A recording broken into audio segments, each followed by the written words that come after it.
শুভ দুপুর, আমন্ত্রণ জানাচ্ছি নিউজ 24 এর নিয়মিত আয়োজন বিজনেস আওয়ারে। ব্যবসা বাণিজ্য আর অর্থনীতির খবর নিয়ে রবি থেকে বৃহস্পতিবার দুপুর 1টায় প্রচারিত হচ্ছে এই অনুষ্ঠান।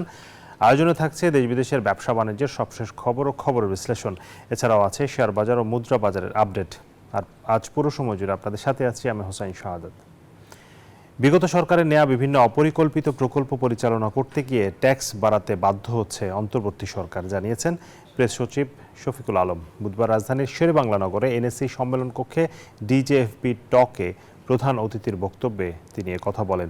প্রেস সচিব বলেন, অন্তর্বর্তীকালীন সরকার দায়িত্ব নেওয়ার আগে দেশের অর্থনীতি এমন জায়গায় পৌঁছেছিল যেটা যে কোনো সময় ভেঙে পড়তে পারত। তবে গত 6 মাসে যেভাবে বাংলাদেশের অর্থনীতি ঘুরে দাঁড়িয়েছে সেটি অবিশ্বাস্য। দেশজুড়ে মডেল মসজিদ তৈরিতে বিপুল পরিমাণ লুটপাট হয়েছে বলেও জানান প্রেস সচিব। এ সময় তিনি বলেন, এনার্জি খাতে স্টেট স্পন্সরশিপ করে ডাকাতি করা হয়েছে। স্থায়ী সমাধানের জন্য কাজ করছে সরকার। বাংলাদেশ যখন 2009 সালে তারা যখন ক্ষমতা নেন, আপনারা দেখেন ওইখানে ট্যাক্স জিডিপির ইস্যু কত ছিল আর এখন কত। যে মসজিদ ওরা করেছিলেন সেটা একটা পাড়ার কমিটি 3 কোটি টাকায় করতে পারতেন। পুরোটা কি চুরির বন্দোবস্ত। 6 মাসের মধ্যে এটার যে রোগ সেটা মোটামুটি আমরা ঠিক করে এখন আবার আমি বলবো যে এটা ইট ইজ রিগেইনিং ইটস হেলথ। দর্শক, আজকে আমরা এই বিষয়টি নিয়ে আলোচনা করতে চাই। দেশের অর্থনীতিকে আসলে কতটা ঘুরে দাঁড়াচ্ছে, যেটি আসলে প্রেস সচিব বলছিলেন, সেই বিষয় নিয়ে আমাদের আলোচনা করতে আমাদের সাথে যুক্ত হচ্ছেন অর্থনীতিবিদ ডক্টর মাহফুজ কবির। জনাব মাহফুজ কবির, আপনাকে স্বাগত জানাচ্ছি। ধন্যবাদ। এই যে প্রেস সচিবের যে দাবিটি করলেন যে বাংলাদেশের অর্থনীতি আসলে যত 6 মাসে যেভাবে ঘুরে দাঁড়িয়েছে সেটি এক ধরনের মিরাকল তিনি বলতে চান, আপনি কি তার বক্তব্যের সাথে একমত সবকিছু মিলে? হ্যাঁ, ধন্যবাদ। আসলে অর্থনীতির বেশ কিছু জায়গাতে কিছু উন্নতি করেছে, যেমন এই যে ব্যাংকিং সেক্টরে যেরকম একটা নৈরাজ্য ছিল এবং এই যে অর্থ পাচার এবং একই সঙ্গে এই যে ঋণের নামে হচ্ছে লুটপাট ব্যাংকগুলো থেকে, তো সেগুলো কিন্তু এখন মোটামুটি বন্ধ হয়েছে। তবে এই ব্যাংকগুলো এখনো কিন্তু ঢুকছে, মানে কিছু ব্যাংক রয়েছে যেগুলোর কিন্তু অবস্থা খুবই খারাপ এবং মাননীয় গভর্নর ইতিমধ্যে বলেছেন যে কিছু কিছু ব্যাংকে হয়তো বন্ধ করার কথা ভাবতে হবে।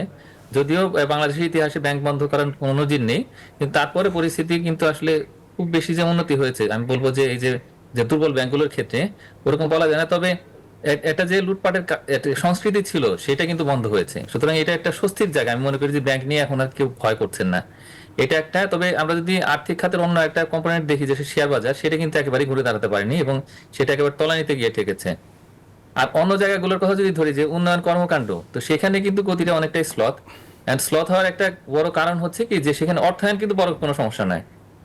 বড় সমস্যা হচ্ছে কি, যে যে প্রকল্পগুলো নেওয়া হয়েছে এদের মধ্যে অনেক কিছুই ছিল কিন্তু রাজনৈতিক বিবেচনায় নেওয়া, একেবারে লো ইম্প্যাক্ট অনেক প্রজেক্ট ছিল কিন্তু আমাদের এডিপিতে। তো সেগুলোকে কিন্তু এই বর্তমান অন্তর্বর্তীকালীন সরকার তারা কিন্তু একটা টাস্কফোর্স তৈরি করেছে এবং এই নতুন করে উন্নয়নের অগ্রাধিকারগুলো তৈরি করার জন্য একটা মোটা রিপোর্ট তারা করেছে এবং সেখানে তারা দেখিয়েছে যে অনেক প্রকল্প রয়েছে যেগুলো একেবারে প্রয়োজনীয় নয় বা খুবই কম প্রয়োজনীয়। তো সেগুলো কিন্তু বাদ দেওয়ার সুপারিশ করা হয়েছে বা ওগুলো যাতে পরে এটা বাস্তবায়ন করা হয় সেটাও বলা হয়েছে। তো সেইগুলো কিন্তু একটা বড় অগ্রগতি। আমি মনে করি যে অনেকগুলো সংস্কার কমিশন হয়েছে এবং সেই ক্ষেত্রে যে অর্থনীতির যে আবার ঘুরে দাঁড়ানোর ক্ষেত্রে বা একটা সুস্থির জায়গা আনার ক্ষেত্রে কিন্তু গভর্নমেন্টের চেষ্টা অনেক রয়েছে। তবে যতটুকু হয়েছে আমি মনে করি যে আরো অনেক পথ পাড়ি দিতে হবে বাংলাদেশকে। তবে মোটামুটি একটা জায়গায় আমরা এসেছি যে যেখান থেকে বলা যায় যে না, অর্থনীতি একটা সুস্থির জায়গাতে যাওয়ার জন্য কিন্তু প্রি কন্ডিশন গুলো বা পূর্ব শর্তগুলো কিন্তু তৈরি হচ্ছে এখন এবং সবার সাড়া পাচ্ছি আমরা। সেটাও একটা বড় বিষয় যে সবাই কিন্তু এখন চিন্তা করছেন যে না, আসলে অর্থনীতি সেই এই লুটপাটের জায়গাতে আর থাকবে না। এখন নতুন করে আর কি আমরা ভাববো যে না, ঠিক আছে, এটা একটা সুস্থ সংস্কৃতি তৈরি হবে খরচের, বিশেষ করে যে উন্নয়ন প্রকল্প বাস্তবায়নের। তো সেই সমস্ত জায়গাগুলো থেকে আমি মনে করি যে এখন অনেক কিছুই আশা করার মতো রয়েছে। তবে দু একটা জায়গাতে আমি বলবো যে অস্বস্তি এখনো রয়েছে, যেমন বাজার। সেখানে কিন্তু মূল্যস্ফীতি এখনো পর্যন্ত সেই চড়া এবং এই অবস্থাটা কিন্তু আমরা খুব একটা অগ্রগতি দেখতে পাচ্ছি না। একই সঙ্গে বিনিয়োগের ক্ষেত্রে আমি বলবো যে অনেকটাই অচল অবস্থা রয়েছে, যে এই নতুন যে দেশি বিদেশি বিনিয়োগ, তো সেগুলোর ক্ষেত্রে আমি বিশেষ করে প্রাইভেট ইনভেস্টমেন্ট, তো সেখানেও কিন্তু খুব একটা সুখবর নেই। তো এগুলো রয়েছে এবং এর পাশাপাশি আমি বলবো যে যে অর্থ ফেরত আনার কথা ছিল, যে পাচার হওয়া অর্থ, তো সেগুলো আসছে না এবং বড় বড় যারা খেলাপি, তো তাদের খেলাপের যে সমস্ত ঋণ, সেই ঋণগুলো কিন্তু ব্যাংকে ফেরত আনা যাচ্ছে না। তো এই সমস্ত জায়গায় অস্বস্তি আছে, কিন্তু ওভারঅল আমাদের একটা কনফিডেন্সের জায়গা তৈরি হয়েছে। জি, আপনি মোটামুটি মোটা দাগে সবগুলো বিষয়কে অ্যাড্রেস করার চেষ্টা করেছেন। এর মধ্যে যদি আমরা অর্থ পাচারের জায়গাটাতে বলি, অর্থ পাচার বলা হচ্ছে যে অনেকটা হয়তো বন্ধ করা গেছে, কিন্তু এই বন্ধটা কি আসলে সাময়িক কিনা? মানে আসলে পরিস্থিতি, যারা অর্থ পাচার করে থাকেন তারা হয়তো অনেকেই এর মধ্যে পলাতক আছে, অনেকেই গ্রেফতার হয়েছেন, আবার অনেকে আছেন হয়তো বা এই মুহূর্তে একটু পরিস্থিতি দেখছেন সামনের দিনে রাজনৈতিক সরকার আসলে তাদের এই তৎপরতা আবারও শুরু হবে, সেই ধরনের আশঙ্কা কি আপনি করেন?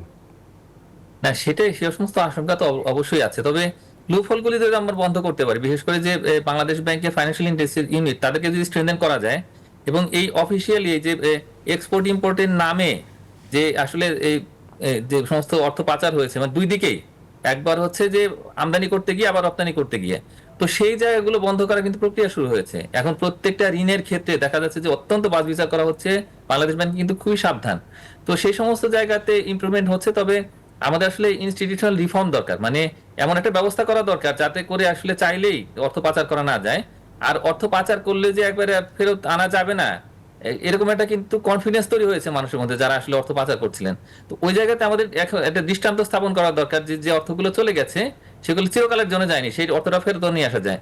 এখন যুক্তরাজ্য সরকার ইতিমধ্যে আগ্রহ দেখিয়েছে, এবং এই মুহূর্তে যে কানাডিয়া বা ইউএস গভর্নমেন্ট, তাদের দিক থেকে যদি আমরা একটা মোটামুটি বাইল্যাটারাল যে বা মিউচুয়াল লিগ্যাল এগ্রিমেন্ট যদি আমরা করতে পারি, তাহলে সেই ক্ষেত্রে হয়তো কিছু অর্থ ফেরত নিয়ে আসা যাবে। এবং এটা আনতে পারলেই তখন কিন্তু ভয় ধরে যাবে মানুষের মধ্যে যে না, আর টাকা পাচার করা যাবে না। তো এই জায়গাতে অনেক কিছু কাজ করার প্রয়োজন আছে। জি। আর ব্যাংকিং সেক্টরের যে রিফর্মগুলোর কথা বলা হচ্ছে, ব্যাংকিং সেক্টরে বেশ ভালো, মানে দুর্বল যে ব্যাংকগুলো আছে সেই দুর্বল ব্যাংকগুলোর ক্ষেত্রে আমরা এখন দেখতে পাচ্ছি যে মানি ফ্লোটা হয়তো কিছুটা বেড়েছে এবং কিছুটা আস্থার জায়গাও ফিরেছে, কিন্তু আবার আমরা দেখি যে গভর্নর মাঝে মধ্যে বলছেন যে কিছু কিছু ব্যাংক আসলে একেবারে বন্ধ করে দিতে হবে। এটা নিয়ে আবার সরকারের দিক থেকেও ওনাকে এক ধরনের চাপ দেওয়া হচ্ছে। মানে এই যে এই বক্তব্যগুলো যে আসছে, তার মানে আসলে ব্যাংকিং খাতে কি এখনো আসলে ভেতরে অনেক প্রবলেম রয়ে গেছে? হ্যাঁ, আমি মনে করি যে এখনো অনেকগুলো সমস্যা আছে, এবং একদিনে তো আসলে সমস্যার সমাধান হবে না। আইএমএফ যখন একটা রোডম্যাপ তৈরি করেছিল, তখন কিন্তু 2023 থেকে 2026-এর পুরোটা এই এই যে রিফর্ম সেগুলো করতে লাগবে, এবং একই সঙ্গে যে চারটা ক্যাটাগরির ব্যাংক তৈরি করা হয়েছিল, ABCD, তো সেখানে কিন্তু মার্জার অ্যাকুইজিশনের বিষয়গুলো ছিল যে দুর্বল ব্যাংক সবল ব্যাংকগুলোর সঙ্গে একীভূত হয়ে যাবে। তো এই বিষয়গুলো কিন্তু এখন হচ্ছে না। এবং সব মিলিয়ে যে রিফর্মের যে এজেন্ডাগুলো, যে একেবারে আমাদের যে খেলাপি ঋণ, সেটা আসলে সরকারি ব্যাংকের ক্ষেত্রে 10% এবং বেসরকারি ব্যাংকের ক্ষেত্রে 5%। এখন কোন কোন ব্যাংক এমন হয়ে গেছে যে 85-86% পর্যন্ত আসলে খেলাপি ঋণ হয়ে গেছে, কিছু কিছু একদম অত্যন্ত দুর্বল যে ব্যাংকগুলো রয়েছে। এখন সেগুলোর ক্ষেত্রে কিন্তু গভর্নর অত্যন্ত হতাশ যে আসলে এই ব্যাংকগুলো নিয়ে কি করবো আমরা, এবং সেটাগুলো ফেরত আনা যাচ্ছে না বিভিন্ন আইনগত জটিলতার কারণে। বিশেষ করে আমাদের কিন্তু এই যে অর্থনৈতিক আদালত বা অন্য যে সমস্ত আইনগত ব্যবস্থাগুলো আছে, সেগুলো কিন্তু এই খেলাপি ঋণ ফেরত আনার জন্য যথেষ্ট নয়। তো এখন এই জায়গাতেও তো গভর্নরের হাত পা বাঁধা। তো আমি মনে করি যে এই জায়গাতে আসলে রিফর্ম দরকার। এবং আরেকটা বিষয় যেটা খুব গুরুত্বপূর্ণ, সেটা হলো যে বাংলাদেশ ব্যাংকের একটা সংস্কার করতে হবে। তো সেই জায়গাতে এই কাজগুলো কে করবে? এখন তো টাস্ক ফোর্সের তো সেই ম্যান্ডেটটা নেই। এখন এখানে মানে ব্যাংকিং কমিশন যদি করা যেত, তাহলে সেই ক্ষেত্রে কিন্তু তখন আমরা আসলে এই বাংলাদেশ ব্যাংকের রিফর্মের কথা বলতে পারতাম, যে যেখানে অনেক সময় দেখা যায় যে বলা হয়ে থাকে যে সুসের মধ্যেই ভূত। তো এই বিষয়গুলো আমাদের একটু আর নতুন করে দেখতে হবে। জি, আপনি মূল্যস্ফীতির কথা বলছিলেন যে সরকারের যদি এখন পর্যন্ত মোটা দাগে সবচেয়ে বড় ব্যর্থতার জায়গায় বলা হয়, সেটা আসলে মূল্যস্ফীতি নিয়ন্ত্রণ করতে না পারা। এই মূল্যস্ফীতি নিয়ন্ত্রণ করতে না পারার পেছনে সরকার কি আসলে যথেষ্ট পদক্ষেপগুলো নিয়েছে? মানে আমরা দেখেছি 3বার নীতি সুদ হার বাড়ানো হয়েছে, কিন্তু শুধুমাত্র নীতি সুদ হার বাড়িয়ে মূল্যস্ফীতি নিয়ন্ত্রণ করা যায়নি, সেটা প্রমাণিত। এর সাথে আসলে সাপ্লাই চেইনটাকে আসলে ঠিক করা, এবং যে বাজারে যে আগের যে সিন্ডিকেট ব্যবস্থা ছিল এবং যে চাঁদাবাজির ব্যবস্থা ছিল, সেটি কিন্তু আবার নতুন করে তৈরি হয়েছে, এবং মানে খুব বেশি কিছু আসলে পরিবর্তন তো হয়নি। সেই জায়গাটাতে আসলে সরকার কেন ব্যবস্থা নিতে পারছে না? হ্যাঁ, সরকারের ক্ষেত্রে আমি মনে করি যে হ্যাঁ, এই যে অর্থনৈতিক খাতে যে বাজার যে ব্যবস্থাপনায় আমি মনে করি যে একটা বড় রকমের ঘাটতি রয়ে গেছে এখনো, এবং এটা অত্যন্ত দুঃখজনক। যে আসলে জনগণ আশা করছিল যে দুটো জিনিস আর কি, মেইনলি মোটা দাগে জনগণ আশা করে, এক হলো আইন শৃঙ্খলা পরিস্থিতি ভালো থাকবে, আর একটা হলো যে বাজারের অবস্থাটা একটু স্থিতিশীল থাকবে। মানে মানুষ অন্তত, বিশেষ করে যে নিম্ন আয়ের যারা মানুষ রয়েছেন বা সীমিত আয়ের মানুষ, তারা অন্তত বাজারে গিয়ে স্বস্তি পাবেন। তো এই দুটো জায়গাতেই কিন্তু এখন বেশ সরকার একটা অস্বস্তির জায়গা রয়েছে, এবং বেশ একটা লম্বা সময় কিন্তু ইতিমধ্যে চলে গেছে, 6 মাসের বেশি হয়ে গেছে এই সরকারের। তো এখন কিন্তু মানুষ অনেকটা অধৈর্য হয়ে পড়ছেন। তো এখন বাজারের যে পরিস্থিতি, এখন এই বেশ লম্বা সময় ধরে কিন্তু আমরা দেখতে পাচ্ছিলাম যে এটা সংকোচনমূলক মুদ্রানীতি বাস্তবায়িত করছে বাংলাদেশ ব্যাংক, এবং সেই জায়গাতে কিন্তু বিগত সরকারের আমলেও যেটা ছিল এখনো কিন্তু এরকম সংকোচনমূলক মুদ্রানীতি রয়েছে, এবং যে নীতি সুদের হার সেটা কিন্তু একেবারে তার মানে ডাবল ডিজিটে গিয়ে ঠেকেছে। তো এখন সেইভাবে কিন্তু আসলে বাজারে তার কোনো ইম্প্যাক্টই পড়ছে না। এর কারণটা কি? কারণ যে আপনি যেটা বললেন যে সাপ্লাই চেইনের ভিতরে যে কিন্তু গলদ রয়ে গেছে, মানে এখন কৃষকেরা মাথার ঘাম পায়ে ফেলে তারা কিন্তু উৎপাদন করছেন এবং তারা বাজারে দিচ্ছেন কিন্তু এই প্রোডাক্টটা, আবার একই সঙ্গে ইম্পোর্টও হচ্ছে। এবং এই বর্তমান অন্তর্বর্তীকালীন সরকার কিন্তু রোজাকে সামনে রেখে 3-4 মাস আগেই কিন্তু এই যে বিভিন্ন রকম সুবিধা দিয়েছে ব্যবসায়ীদেরকে, বিশেষ করে যে শুল্ক ছাড়, অভ্যন্তরীণ যে করগুলো রয়েছে সেগুলোর ক্ষেত্রে কিন্তু অনেকটা কমানো হয়েছে। আমদানিও হয়েছে যথেষ্ট পরিমাণে, তেলের আমদানি হয়েছে, কিন্তু আসলে বাজার থেকে তেল উধাও। তো এগুলোর মানে কি? তার মানে হচ্ছে যে যে সিন্ডিকেট গুলো ছিল সেগুলো কিন্তু ফুলে ফেপে উঠেছে এই সময়টাতে। এখন এই অবস্থা থেকে আসলে মুক্তি পাওয়ার জন্য কিন্তু বাজার ব্যবস্থাপনার দৃশ্যমান উন্নতি দরকার ছিল। বিশেষ করে যে টাস্কফোর্সটা হয়েছে বাজার মনিটরিং এর জন্য, সেটা কিন্তু একেবারে গ্রাসরুটস লেভেলে, একেবারে উপজেলা, ইউনিয়ন, একেবারে হাট বাজার সেখানে পর্যন্ত কাজ করছে। তো কিন্তু কাজ তো আসলে হচ্ছে না। তো তার মানে হলো যে সেই যে কোল্ড স্টোরেজের মালিক, সেই যে হচ্ছে চালের মিলার, এবং একই সঙ্গে যে সবজির বাজারে, আলুর বাজারে যে সিন্ডিকেট, ডিমের বাজারে সিন্ডিকেট, মাংসের বাজারে সিন্ডিকেট, প্রত্যেকটা জায়গাতে যেরকম সিন্ডিকেট থাকে, খেজুরের বাজারে পর্যন্ত সিন্ডিকেট। এবং মাঝখানে যেটা হলো যে এই দুটো গ্রুপের মধ্যে রেশারেশির কারণে বা তাদের মধ্যে সিন্ডিকেটের কারণে দেখা যাচ্ছিল খেজুরের দামই কমানো যাচ্ছে না।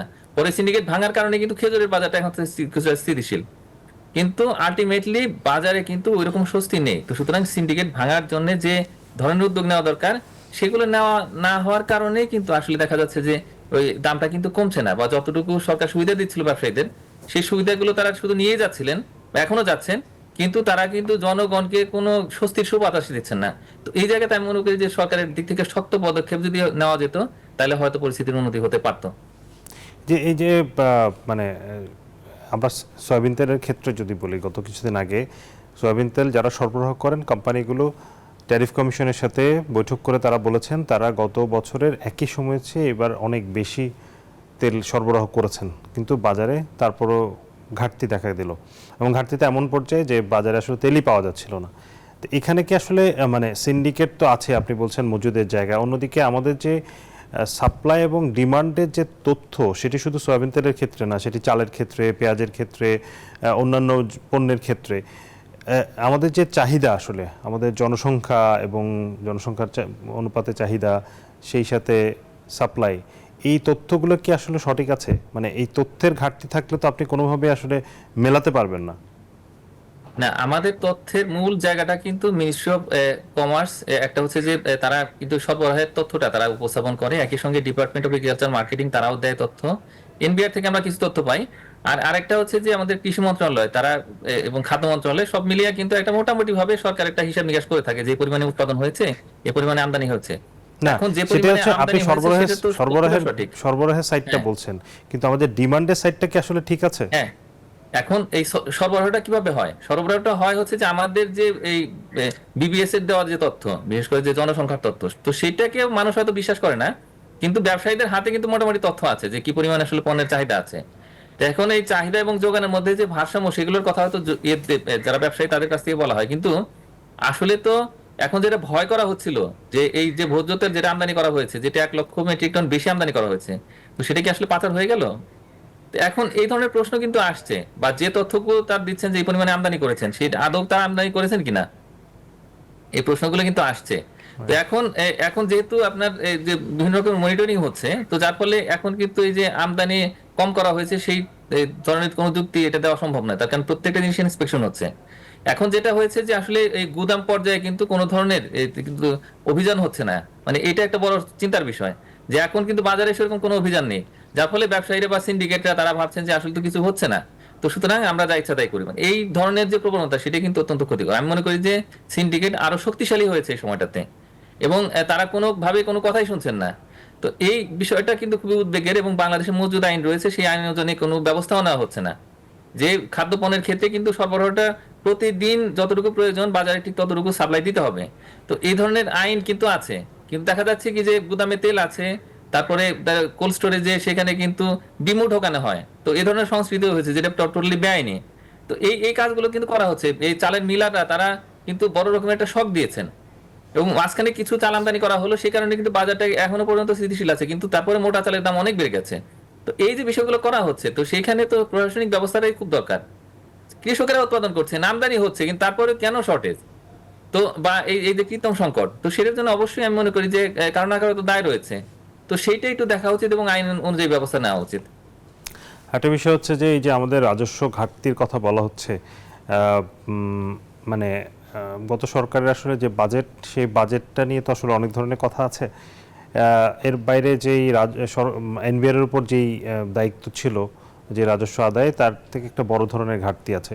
সেই ঘাটতিটা মেটাতে আসলে সরকার সাম্প্রতিক সময়ে বিভিন্ন করের হার বাড়িয়েছে এবং প্রেস সচিবও আজকে বললেন যে গত সরকারের যে অপরিকল্পিত প্রকল্প, সেগুলোকে আসলে ম্যানেজ করতে গিয়ে এই করের হার। তো যদি সেটি হয়ে থাকে, গত সরকারের অপরিকল্পিত প্রকল্প বাস্তবায়ন করতে গিয়ে জনগণের উপর চাপ দেওয়া, এটি কি আসলে কতটা যৌক্তিক? মানে আমি মনে করি যে এই ধরনের আসলে কথাবার্তা ঠিক কোন ধরনের বার্তা পৌঁছাবে সমাজের কাছে সেটা একটু চিন্তা করতে হবে। এখানে আমরা দুটো বিষয় দেখতে পাচ্ছি। এক হলো যে আসলে যে অপরিকল্পিত কিছু প্রকল্প তো নিশ্চয়ই ছিল, এবং সেটা কিন্তু এই যে টাস্ক ফোর্স তারা কিন্তু ইতিমধ্যেই আইডেন্টিফাই করেছে। কিন্তু একটা সমস্যা হচ্ছে কি যে কয়েকটা মেগা প্রজেক্ট রয়েছে, বিশেষ করে আমি পায়রা বন্দরের কথা বলবো বা একই সঙ্গে যে রূপপুর পারমাণবিক বিদ্যুৎ প্রকল্প কথা বলবো। এগুলো অনেক বড় প্রকল্প, কিন্তু এটার কিন্তু সোশ্যাল ইম্প্যাক্ট সেরকম নেই, ইকোনমিক রিটার্নও খুব একটা বেশি নেই। কিন্তু এটা বিশাল পরিমাণে ঋণ করে এই সমস্ত প্রকল্প বাস্তবায়ন করা হচ্ছে। এটা আমি বলবো কি যে এই ধরনের প্রকল্প অবশ্যই মানে অপরিণামদর্শী প্রকল্প। কিন্তু একই সঙ্গে এটাও সঠিক যে আসলে ওই প্রকল্পগুলো কিন্তু আস্তে আস্তে মানে যেগুলো অত্যন্ত কম প্রয়োজনীয় প্রকল্প, সেগুলো কিন্তু সাইডলাইন করা হয়েছে ইতিমধ্যে। তো এখন নতুন করে স্ট্রিমলাইন করে আবার এডিপি ইমপ্লিমেন্টেশন করা হচ্ছে। তো সেই জায়গা থেকে একটা বড় রকমের চাপ আছে সরকারের প্রতি। কিন্তু যেটা সবচেয়ে বড় চাপ সেটা হলো আইএমএফ এর দিক থেকে। আইএমএফ পরিষ্কার করে বলে দিয়েছে যে আমাদের ট্যাক্স জিডিপি রেশিও বাড়াতে হবে। এখন হঠাৎ করে তো এটা বাড়াতে পারবে না সরকার, তার কারণ অটোমেশন আমাদের হয়নি সেরকম করে। তো যার ফলে পুরো এনবিআর এর একটা বড় অংশ চলছে কিন্তু এই অটোমেশন ছাড়াই ম্যানুয়াল পদ্ধতিতে। এই কারণে করটা বেশি আসছে না, এবং কর বেশি না আসার কারণে কিন্তু আবার একই সঙ্গে ব্যবসায়ীরাও সহযোগিতা করছে না, তারাও ঠিক মতো কিন্তু কর দিচ্ছে না। এবং এর পাশাপাশি যেটা বড় সমস্যা হয়েছে সেটি হলো যে যেহেতু আমাদের বিনিয়োগ কম এই মুহূর্তে, বিশেষ করে প্রাইভেট ইনভেস্টমেন্ট কম, এই কারণে কিন্তু আমাদের রেভিনিউটা সেভাবে আসছে না সরকারের কাছে। তো সব মিলিয়ে একটা রেভিনিউ শর্টেজ আছে, এবং সেটা মোকাবেলা করার জন্যই আসলে কিন্তু এই চাপ দিতে হচ্ছে সরকারকে। বছরের মাঝখানে কি তো এই যে যে সম্পর্ক শুল্ক এবং একই সঙ্গে ভ্যাট সেগুলো বাড়ানো হলো, কিছু কিছু জায়গাতে কমানো হয়েছে, কিন্তু সব মিলে কিন্তু বেড়ে গেছে কিন্তু এই সহজ সমাধান, এই যে সহজ সমাধানের দিকে যাওয়া, মানে আগে সরকারেরও আমি এই প্রবণতা দেখেছি যে রাজস্ব বাড়াতে চাও, সহজ সমাধানের দিকে যাও, ভ্যাট বাড়াও, ইনডিরেক্ট ট্যাক্স বাড়াও। সেটি না করে এই সরকার আসলে ব্যতিক্রম কি করছে? সংস্কারের কথা বলছে, মানে করের আওতা বাড়ানো, অটোমেশনের জায়গাগুলো যেগুলো এত বছর ধরে হয় নাই, সেই জায়গাতে আমরা খুব একটা পদক্ষেপ তো দেখছি না। একটা কাজ করা হয়েছে ইতিমধ্যে, সেটা হলো একটা অ্যাডভাইজারি কমিটি ফর্ম করা হয়েছে। তারা কিন্তু আসলে কোনো কিন্তু সেই অর্থে সংস্কার কমিশন করেনি। মানে এনবিআর এর একটা সংস্কার করার জন্য একটা বড় আকারের আসলে একটা সংস্কার কমিশন করা দরকার ছিল, কিন্তু সেটা না করে একটা অ্যাডভাইজারি ছোট্ট একটা কমিটি করে দেওয়া হয়েছে। আসলে আমাদের মূল যেটা দায়িত্ব ছিল বা করা যেত গত হয়তো 6 মাসে, সেটা হলো যে পুরো এনবিআর এর একটা অটোমেশন, এবং সেই কথাই কিন্তু আমরা প্রায় 10 বছর ধরে বলে আসছি। তো সেই পথে একেবারেই হাঁটেনি। অটোমেশনটা হলে হয় কি যে আসলে এই যে যারা ট্যাক্স অফিসার যারা রয়েছেন, তাদের কি যে ডিসিশনারি পাওয়ার যেটা রয়েছে, মানে তাদের ঐচ্ছিক ক্ষমতা, সেটা কিন্তু কমে যেত, এবং পুরো সিস্টেমটাই ডিজিটাল হতো, এবং একই সঙ্গে রেভিনিউ কালেকশনটা বাড়তো। তো এবং পাশাপাশি আমার মনে হয় কি যে আমাদের আসলে এই ইনডিরেক্ট ট্যাক্স থেকে ডিরেক্ট ট্যাক্সে দিয়ে যাওয়া দরকার, বিশেষ করে যে personal income tax, corporate income tax, সেগুলোর দিকে আমাদের ফোকাস করতে হবে।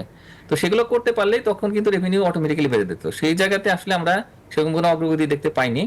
এখন যে বাকি সময়টুকু আছে ইলেকশনের আগে, তো দেখা যাবে যে ইলেকশনের যে শিডিউল তৈরি করা, একই সময় ভোটার লিস্ট, তারপরে যে বিভিন্ন রকমের যে আলাপ আলোচনা, বিশেষ করে যে পুরো যে সংস্কার কমিশনগুলো রয়েছে, তো তাদের নিয়ে কিন্তু একটা ঐক্যমত্য কমিশন সেগুলো করা, তো সেগুলোতে আসলে সময়টা চলে যাবে।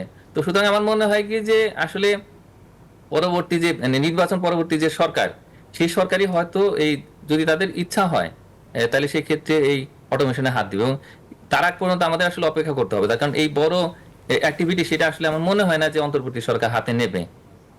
জি, একটা বিষয় সবশেষ যে প্রশ্নটা জানতে চাই সেটা হচ্ছে যে সরকারের সাথে ব্যবসায়ীরা সবসময় অভিযোগ করছেন, গত 6 মাসে আমরা বিভিন্ন সময় শুনেছি যে সরকার আসলে ব্যবসায়ীদের সাথে সেভাবে আলোচনা করছেন না, সিদ্ধান্তগুলো যে নিচ্ছেন বিভিন্ন সময় অর্থনীতির ক্ষেত্রে ব্যবসায়ীদের সাথে সরকারের একটা গ্যাপ তৈরি হয়েছে। এই গ্যাপটা আসলে কেন, মানে সরকার কেন নিজে থেকে এই ব্যবসায়ীদের সাথে বসার উদ্যোগ নিচ্ছে না, বা এটা নেওয়াটা কতটা জরুরি? আসলে এই ক্ষেত্রে আমি মনে করি যে দুই দিক থেকেই একটা গ্যাপ রয়েছে। মানে ব্যবসায়ীরা নিজেরাও কিন্তু সেইভাবে আসলে সরকারের সঙ্গে পজিটিভ কমিউনিকেশনে প্রথম দিকে যাননি, তার কারণ তাদের মধ্যে একদম একটু ভয় ছিল। তার কারণ অনেক ব্যবসায়ী নেতাই কিন্তু বিগত সরকারের আমলে নানা রকমের অন্যায় সুবিধা নিয়েছেন, অনেকে অর্থ পাচার করেছেন, ঋণ কেলেঙ্কারির মধ্যে জড়িত হয়ে পড়েছেন, যার ফলে কারা আসলে কমিউনিকেট করবে। তার কারণ দেখা গেল যে হয়তো যে অ্যাসোসিয়েশনগুলোর লিডার তাদের মধ্যে অনেকেই কনভিক্টেড, এবং আবার কেউ কেউ হচ্ছে তাদের এগেইনস্টে আসলে মামলা করা হয়েছে। তো সব মিলে একটা অস্বস্তিকর জায়গা ছিল। তো এই কারণে কমিউনিকেশনগুলো হয়নি।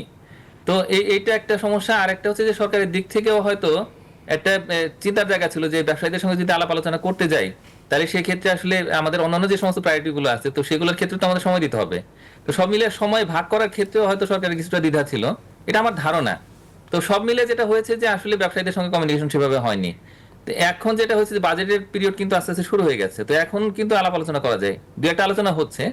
কিন্তু এটা সার্বিকভাবে আসলে যে সরকারের সঙ্গে ব্যবসায়ীদের যে সংযোগ, এই সংযোগের ক্ষেত্রে এখনো পর্যন্ত সেইভাবে একটা শক্ত জায়গা তৈরি হয়নি। এই কারণেই দেখা যাচ্ছে যে ব্যবসায়ীদের দিক থেকে ওরকম কোনো সহযোগিতা আসছে না। তাই আমি মনে করি যে নতুন বিনিয়োগের স্বার্থে, অর্থনীতি প্রবৃদ্ধি, কর্মসংস্থান এবং সব মিলিয়ে দেশের যে ইমেজ, সেই ইমেজের স্বার্থে আমি মনে করি যে এই সরকারের দিক থেকে উদ্যোগ নিতে হবে, ব্যবসায়ীদের দিক থেকে উদ্যোগ নিতে হবে। তো উভয়ের সংযোগের ফলে আগামী দিনগুলোতে হয়তো আমাদের ব্যবসায়ের যে পরিবেশ সেটা ভালো হবে। তবে এটাও ঠিক যে হয়তো ব্যবসায়ীরাও চিন্তা করছেন যে যদি নির্বাচন হয় তাহলে সেক্ষেত্রে তখন নতুন রাজনৈতিক সরকার এলে তখন স্বস্তির সঙ্গে হয়তো তারা যোগাযোগ করতে পারবেন। তো ওই জন্য হয়তো তারা অপেক্ষা করছেন। তো সব মিলে যেটা হচ্ছে যে এই মুহূর্তে আসলে বিনিয়োগটাও কম হচ্ছে, সব মিলে যে অর্থনীতির গতি সেটাও কিন্তু সেভাবে সঞ্চারিত হচ্ছে না। জি, আপনাকে অনেক ধন্যবাদ ডক্টর মাহফুজ কবির আমাদেরকে সময় দেওয়ার জন্য। ধন্যবাদ।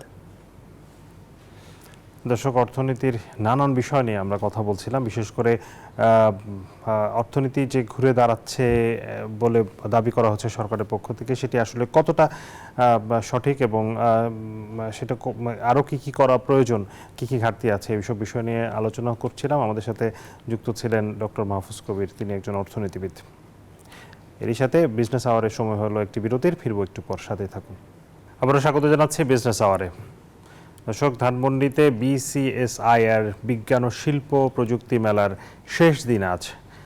সেখানে রয়েছেন আমাদের সহকর্মী মিনা ফেরদৌস, তার কাছ থেকে মেলার বিস্তারিত জানতে চাই। মিনা, আজকে সমাপনী দিবস, আমরা জানি যে আজকে আসলে এই সমাপনী দিবসে প্রধান অতিথি হিসেবে উপস্থিত থাকার কথা অর্থ উপদেষ্টা ডক্টর সালেউদ্দিন আহমেদ, তিনি আসলে বক্তব্য দেওয়ার কথা ছিল। এখন পর্যন্ত অনুষ্ঠান শুরু হয়েছে কিনা আর মেলার সার্বিক পরিস্থিতি কি দেখছেন আমাদেরকে জানাবেন।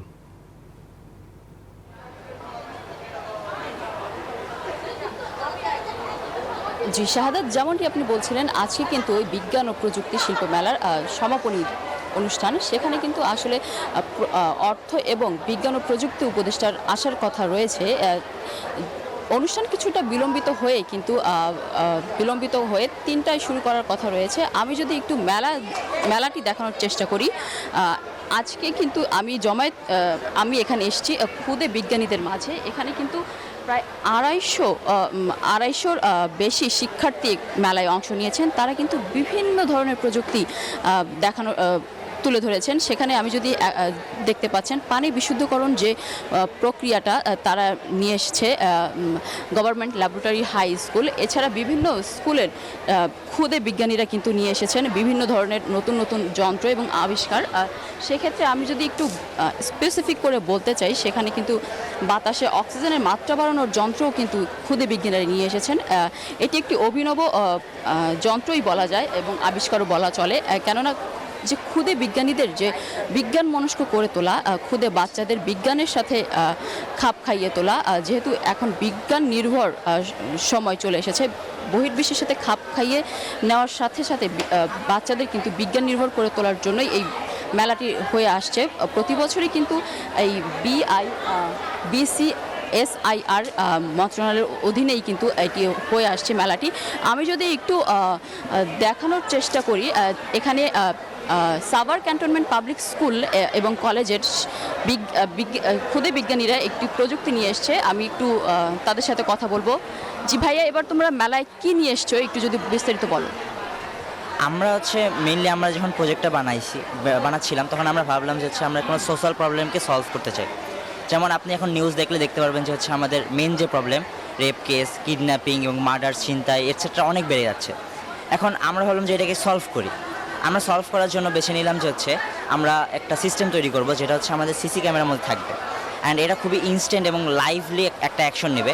যেমন হচ্ছে যদি আমাদের সিসি ক্যামেরার সামনে কোনো ধরনের অ্যাক্টিভিটি হয়, ইললিগাল অ্যাক্টিভিটিস বা কোনো ধরনের মারামারি, চিন্তায় বা কিডন্যাপিং যেরকম কিছু হয়, আমাদের সেই সিস্টেম যেটা হচ্ছে আমাদের পাইথনের মাধ্যমে এবং ডিপ লার্নিংয়ের থ্রু আমরা বিল্ড করেছি এবং ইনস্ট্যান্ট ডিটেক্ট করতে পারবে। ইনস্ট্যান্ট ডিটেক্ট করার পরে এটা হচ্ছে আমাদের পুলিশকে জানাতে পারবে আমাদের হচ্ছে অ্যাপের মাধ্যমে। আমরা একটা অ্যাপ তৈরি করেছি যেটার নাম হচ্ছে এইজিস, অ্যান্ড এটার পরে আমাদের হচ্ছে পুলিশ হচ্ছে ওখানে লাইভ ভিডিও দেখতে পারবে, লাইভ লোকেশনও দেখতে পারবে যে কোথায় হচ্ছে।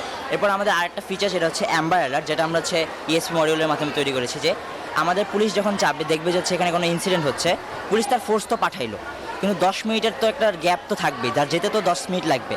এখন আমরা ইএসপি মডিউলের মাধ্যমে একটা নেটওয়ার্ক ক্রিয়েট করব, যেটার মাধ্যমে আশেপাশে থাকা ফোন বা অন্যান্য জায়গায় একটা মেসেজ বা কল চলে যাবে যে আপনার এখানে একটা হ্যারাসমেন্ট বা ইফটিজিং হচ্ছে। যখন তারা আশেপাশের লোক জানবে সেই জিনিসটা কিন্তু আর হবে না।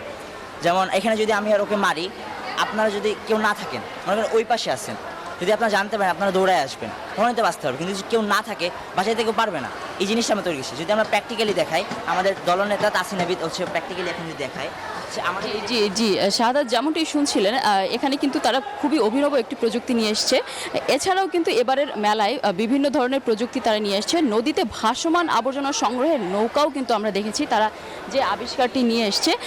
এছাড়া কিন্তু বলতে গেলে জোয়ারভাটা বা নদীর জন্য হাইড্রোলিক ব্রিজের মতো বিভিন্ন প্রকল্পও তারা নিয়ে এসছে।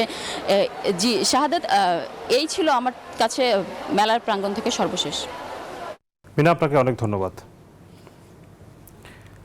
দর্শক, বিজ্ঞান ও প্রযুক্তি মেলার খবরাখবর জানছিলাম সহকর্মী মিনা ফেরদৌসের কাছ থেকে। এবারে জানাবো শেয়ার বাজারের খবর।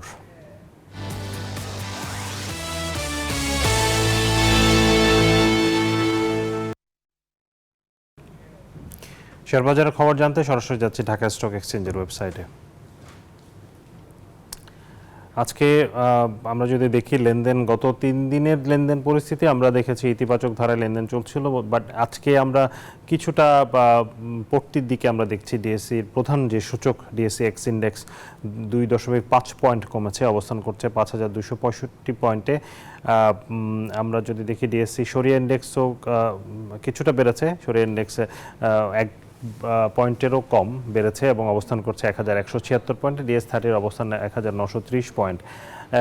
লেনদেনে অংশ নেওয়া কোম্পানিগুলোর মধ্যে দাম বেড়েছে 172টির, কমেছে 156টির এবং অপরিবর্তিত আছে 67টি কোম্পানির শেয়ারের দর। যদি লেনদেনের পরিমাণ আমরা বলি, গত কয়েকদিনের চেয়ে লেনদেন কিন্তু কমেছে। এখন পর্যন্ত 307 কোটি টাকা লেনদেন হয়েছে, সেটি দিন শেষে হয়তো 400 কোটির আশেপাশে থাকতে পারে বলে আশা করা যেতে পারে। দর্শক, শেয়ার বাজারের খবর জানাচ্ছিলাম, এবারে জানাতে চাই মুদ্রা, স্বর্ণ এবং রূপার বাজারের আপডেট ও দরদাম। শুরুতেই মুদ্রা বাজার পরিস্থিতি। মুদ্রার বিনিময় মূল্য আমরা যদি দেখি, মার্কিন ডলার এখন কেনা বেচা হচ্ছে 121 টাকায় কেনা হচ্ছে, বিক্রি হচ্ছে 122 টাকায়। ইউরো 124 টাকায় কিনে 129 টাকায় বিক্রি করা হচ্ছে। পাউন্ডের কেনা দর 150, বিক্রয় 155। চীনা ইউয়ান কেনা হচ্ছে 15 টাকা 50 পয়সা, বিক্রয় 17 টাকা 30 পয়সা। সৌদি রিয়ালের কেনা দর 32 টাকা, বিক্রয় 33 টাকা 10 পয়সা। ভারতীয় রুপি 1 টাকা 35 পয়সা কিনে 1 টাকা 45 পয়সায় বিক্রি করা হচ্ছে। মুদ্রার পর স্বর্ণের দরদাম জানাবো। রেকর্ড দামে স্বর্ণ বিক্রি হচ্ছে বাংলাদেশের বাজারে।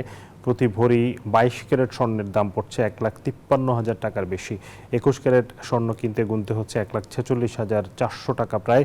18 ক্যারেটের দাম পড়ছে 1,25,481 টাকা এবং সনাতন স্বর্ণ বিক্রি হচ্ছে প্রতি ভরি 1,03,401 টাকা।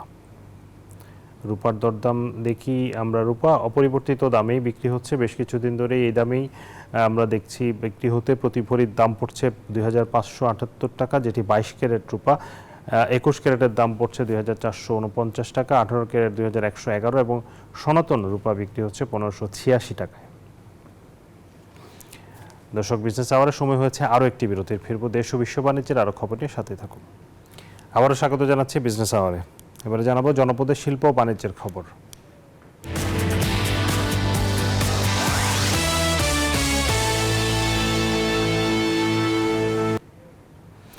রমজানের আর মাত্র কয়েকটা দিন বাকি, এখনই আসলে বাজার পরিস্থিতি কিছু কিছু জায়গায় কিছু কিছু পণ্যের আসলে দাম বাড়তে শুরু করেছে গত কয়েকদিন ধরেই। এই মুহূর্তে আমরা একটু বাজার পরিস্থিতি জানতে চাই দেশের বিভিন্ন স্থান থেকে আমাদের সহকর্মীরা যুক্ত হচ্ছেন। শুরুতে যাব চট্টগ্রামে, সেখানে আছেন সহকর্মী নয়ন বড়ুয়া।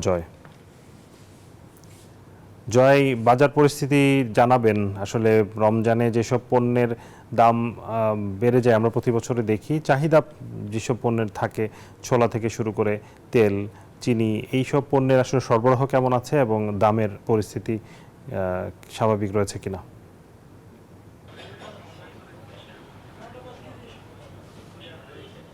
ধন্যবাদ শাহাদাত আপনাকে। আপনি যথার্থই বলছেন যে যখন রমজান আসে তখন রমজানের আগে কিন্তু আসলে সরবরাহের কোনো কমতি থাকে না। এই বছরও আমরা তেমন কোনো কমতি আমরা দেখছি না, পণ্যের কোনো সংকট নেই। খাতুনগঞ্জের বাজার বলতে যে দেশের সবচেয়ে বড় পাইকারি বাজার, সেখানে ঘুরে আমরা যেমনটা দেখেছি সেখানে আমদানি পণ্য সয়লাভ হয়েছে, পণ্যের কোনো কমতি নেই, সব ধরনের পণ্য কয়েক গুণ বেশি আমদানি হয়েছে। তার কারণে খাতুনগঞ্জের বাজারের যে গোডাউনগুলোতে পণ্যগুলো আছে তেমনিভাবে সেখান থেকে খুচরা বিক্রেতা যারা আছে চট্টগ্রাম সহ দেশের বিভিন্ন জায়গায় তারাও কিন্তু নিয়ে যাচ্ছে, তারা আবার দুহাত বদল করে আবার বিক্রি করে। তবে দাম কিন্তু সেই জায়গায় বাড়ছে। আমরা দেখছি খাতুনগঞ্জের বাজারে অনেক পণ্যের দামটা কম। তো যেখানে ছোলার দামের কথা যদি বলি, যখন রমজান তখন কিন্তু ছোলা প্রয়োজন হয়। তো অস্ট্রেলিয়া থেকে যে ছোলাগুলো এসেছে একেবারে ভালো মানের যে ছোলা আমরা খাতুনগঞ্জের বাজারে দেখেছি তারা 90 টাকা কেজিতে বিক্রি করছে, কিন্তু খুচরা বাজারে এসে সাদা দেখতে পাচ্ছেন যে তারা 120 টাকা থেকে 110 টাকা বা কোনো জায়গায় 115 টাকা কেজিতে তারা বিক্রি করা হচ্ছে। একই সাথে ছোলার ডাল থেকে নিয়ে মসুর ডাল আরও অন্যান্য যে পণ্যগুলো দরকার হয় এইসব পণ্যের দামও কিছুটা বেড়েছে। খাতুনগঞ্জের বাজারে আমরা দেখেছি পণ্যের কোনো সংকট নেই, তারা বলছেন যেভাবে আমদানি হয়েছে সেইভাবে কিন্তু আসলে দাম কিছুটা কমেছে। তবে অন্যান্য বাজারগুলো যেমনটা দেখেছি সেখানে কিন্তু কিছুটা বেড়েছে। তবে অভিযান চলছে, যেহেতু রমজানের সবচেয়ে বেশি অভিযান হয়, তো এখন থেকে তারা অভিযান শুরু করেছে। ভোক্তা অধিকার সংরক্ষণ অধিদপ্তর একই সাথে জেলা প্রশাসনের ম্যাজিস্ট্রেটদের তাদেরও অভিযান কিন্তু আমরা দেখছি। এই কারণে কিন্তু আমরা দেখছি যে নিত্যপণ্যের দামটা কিছুটা কমবে বলে আশা করা যাচ্ছে। তবে সবচেয়ে বড় সমস্যাটা হচ্ছে চালের বাজার। চালের দামটা কিন্তু অনেক বেড়ে গেছে, কোনোভাবে চালের বাজার নিয়ন্ত্রণ আনা সম্ভব হচ্ছে না। তবে দ্রুত সময়ের মধ্যে যদি অভিযান এভাবে চলে তাহলে মজুতও যদি আরও বাড়ানো যায়, যেহেতু আমদানিকৃত চাল যেমনটা অনেক বেশি আমদানি হয়েছে তেমনিভাবে বাজারে আমরা দেখছি দেশীয় চালও আবার কিছুদিন আগে যে আমন ধান উঠেছে সেই আমন ধানের চালও কিন্তু বাজারে দেখা যাচ্ছে। চালেরও কোনো কমতি আমরা দেখছি না। তবে হু করে যেভাবে বেড়েছে চালের দাম এখনও সেই বাড়তি দামের মধ্যে আছে। এই ছিল আমার এখানকার সর্বশেষ। ফিরে যাচ্ছে আমার সহকর্মী, অপেক্ষা করছেন বগুড়ায় বাবুর কাছে।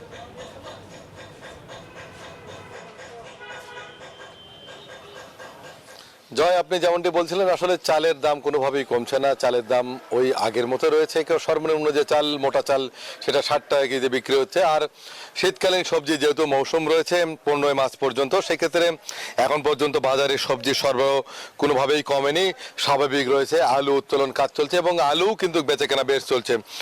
বাজারে 15 থেকে 20 টাকা এবং 22-23 টাকা পর্যন্ত বিভিন্ন জাতের আলু পাওয়া যাচ্ছে।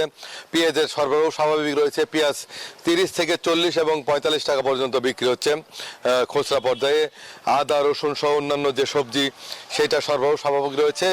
রমজান উপলক্ষে যে কোনো জিনিসের দাম বেড়ে যাওয়া সেটি কিন্তু এখন পর্যন্ত আমরা দেখতে পাইনি। তবে কাঁচা তরি তরকারি সরবরাহ স্বাভাবিক রয়েছে।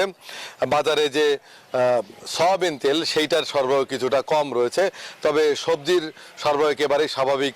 শসা, ক্ষীরা, টমেটো, কাঁচামরিচ, বেগুন, লাউ সহ সব সবজিই রয়েছে এবং এগুলোর সরবরাহ স্বাভাবিক পর্যায়ে রয়েছে। বাজারেও আমরা সেটি দেখতে পেয়েছি। আমরা রয়েছি বগুড়ার গাবতলী উপজেলার দাঁড়াইল বাজারে, যেটা একেবারে প্রত্যন্ত অঞ্চলে, যেখানে নিশ্চয়ই দর্শক ক্যামেরা চোখে দেখতে পাচ্ছেন যে বাঁধাকপি, ফুলকপি, পেঁপে সহ বিভিন্ন সবজি দোকানে ভরা রয়েছে। দুপুরবেলা হওয়ার কারণে ক্রেতা কিছুটা কম, তবে দুপুর গড়িয়ে বিকেল হলেই ক্রেতারা বাজারে আসে।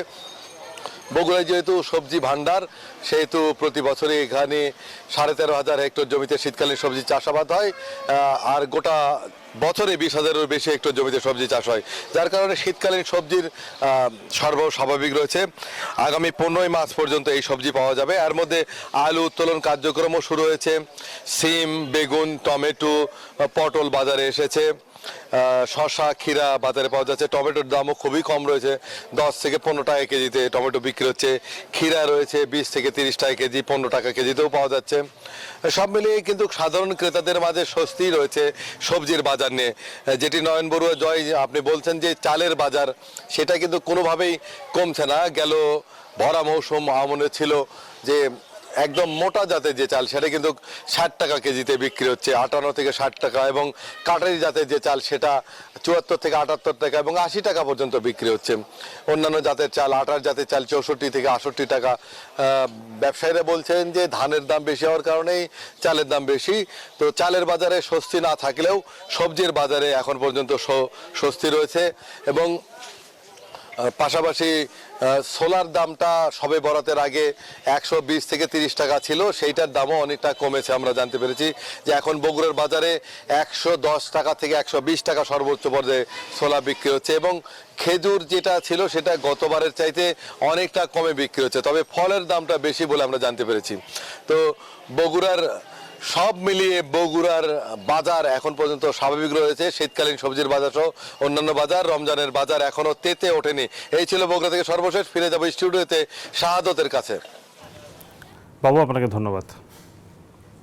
দর্শক, রমজানের বাজার পরিস্থিতি নিয়ে জানাচ্ছিলেন সহকর্মীরা। চট্টগ্রাম থেকে যুক্ত হয়েছিলেন নয়ন বড়ুয়া জয় এবং বগুড়া থেকে আব্দুস সালাম বাবু। এবারে চলে যাচ্ছি অন্যান্য সংবাদে।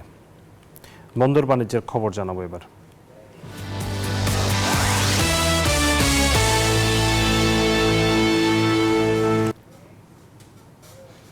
চট্টগ্রামে রেলের লুটপাটে কর্মকর্তা কর্মচারী এবং ঠিকাদার জড়িত থাকার প্রমাণ পেয়েছে দুদক। মালামাল ক্রয় না করে জালিয়াতির মাধ্যমে ঠিকাদারকে বিল পরিশোধের প্রমাণও মিলেছে।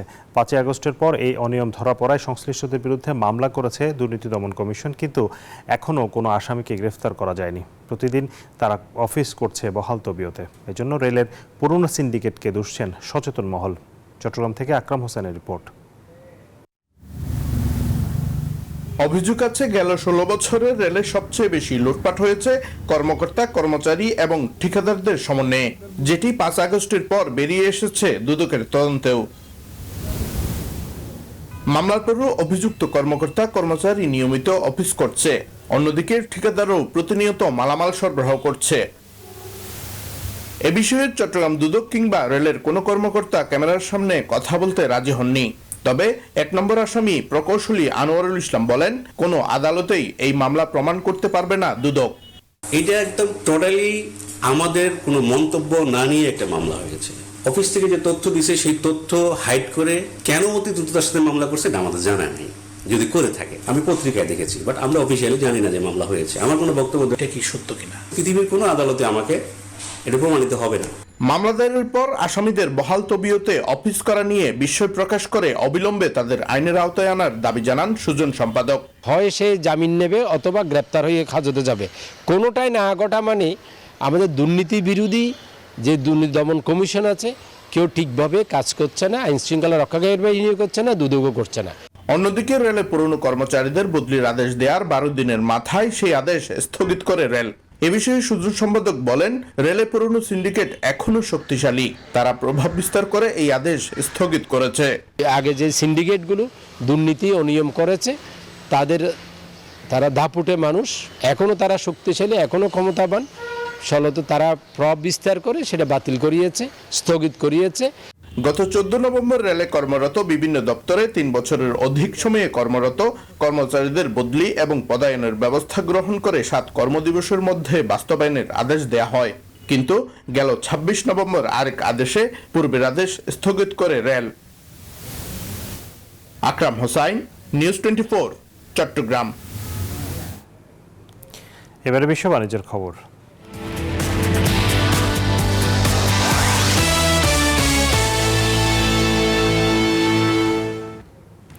সম্প্রতি আন্তর্জাতিক বাজারে স্বর্ণের দাম রেকর্ড সর্বোচ্চ পৌঁছেছে, ফলে মূল্যবান এই ধাতুটির আমদানি কমে আছে দ্বিতীয় শীর্ষ ব্যবহারকারী দেশ ভারত।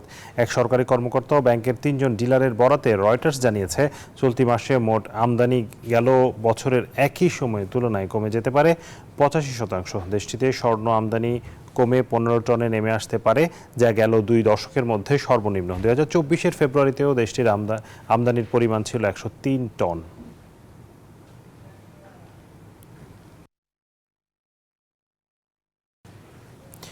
অবশেষে খনিজ সম্পদ ও পুনর্গঠন সংক্রান্ত একটি চুক্তির বিভিন্ন শর্তে সম্মত হয়েছে যুক্তরাষ্ট্র এবং ইউক্রেন।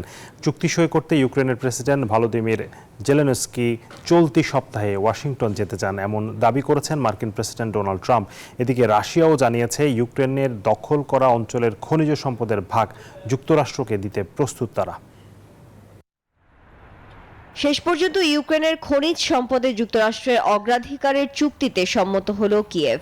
দুটি ইউক্রেনীয় সূত্রের বরাতে বুধবার রয়টার্স জানায়, প্রাকৃতিক সম্পদ ও পুনর্গঠন সংক্রান্ত এক চুক্তির শর্তাবলীতে সম্মত হয়েছে দুই দেশ। অগ্রহণযোগ্য কিছু বিষয় চুক্তির খসড়া থেকে বাদ দেওয়া হয়েছে। চুক্তিটি কিভাবে ইউক্রেনের নিরাপত্তা ও শান্তিতে অবদান রাখবে তা এখন আরও স্পষ্ট হয়েছে বলে জানান এক ইউক্রেনীয় কর্মকর্তা। মঙ্গলবার মার্কিন প্রেসিডেন্ট ডোনাল্ড ট্রাম্পও জানালেন, চলতি সপ্তাহের শেষের দিকে ইউক্রেনের প্রেসিডেন্ট ভলোদিমির জেলেনস্কি চুক্তি স্বাক্ষর করতে ওয়াশিংটন সফর করবেন বলে শুনেছেন তিনি। আমি শুনেছি যে তিনি শুক্রবার আসছেন। যদি তিনি চান তাহলে সব ঠিক আছে। এটা অনেক বড় একটি চুক্তি। এদিকে ইউক্রেনের দখল করা ভূমির খনিজ সম্পদ যুক্তরাষ্ট্রকে দিতে রাশিয়াও প্রস্তুত বলে ঘোষণা দিয়েছেন রুশ প্রেসিডেন্ট ভ্লাদিমির পুতিন। যুক্তরাষ্ট্রকে বিরল খনিজ সম্পদের প্রবেশাধিকার দিতে রাশিয়া প্রস্তুত, যার মধ্যে রুশ অধিকৃত ইউক্রেনের খনিজও অন্তর্ভুক্ত থাকতে পারে। এরই মধ্যে যুক্তরাষ্ট্রের পাশাপাশি ইউক্রেনের খনিজ সম্পদে প্রবেশাধিকার পাওয়ার জন্য একটি চুক্তির প্রস্তাব দিয়েছে ইউরোপীয় ইউনিয়নও। Desk report, news 24। দর্শক, এই ছিল বিজনেস আওয়ারের আজকের আয়োজনের সাথে থাকার জন্য ধন্যবাদ সবাইকে।